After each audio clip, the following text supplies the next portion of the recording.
আজ আমি Bangladesh top one সত্যি সত্যি দুঃখ ভারাক্রান্ত মন নিয়ে তোমাদের মাঝে হাজির হলাম। তোমরা হয়তো অনেকেই জানো, আর যারা জানো না তাদের উদ্দেশ্যে আমি আজকে বলে দিচ্ছি। মোটামুটি 5 বছরের মতো হয়ে গেছে আমাদের এই আইডিতে বাংলাদেশ টপ ওয়ান নাম দেওয়া, আর এতগুলো বছরের মধ্যে একবারও আমাদের এই আইডি থেকে বাংলাদেশ টপ ওয়ান নামটা চেঞ্জ হয়নি। অন্যদিকে আমাদের স্কোয়াডের 4 জনের নামই কিন্তু অলরেডি চেঞ্জ করা হয়েছে। টপ ওয়ান প্রান্ত, টপ ওয়ান মেহেদি, টপ ওয়ান আলিফ এবং টপ ওয়ান মাহফুজ।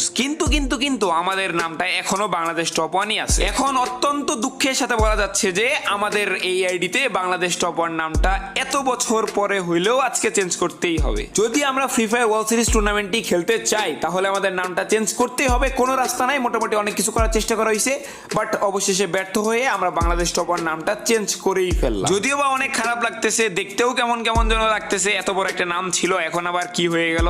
বাট প্যারা নাই, আশা করতেছি তোমাদের সাপোর্ট এবং ভালোবাসা অনেক বেশি পাবো, এবং আমরা আমাদের সর্বোচ্চ দিয়ে এই টুর্নামেন্টের জন্য লড়ে যাচ্ছি, লড়ে যাব। সাপোর্ট করো, ভালোবাসা দেখাইও। আসল খেলা কিন্তু এখনো বাকি, এটাই মনে রাখিও।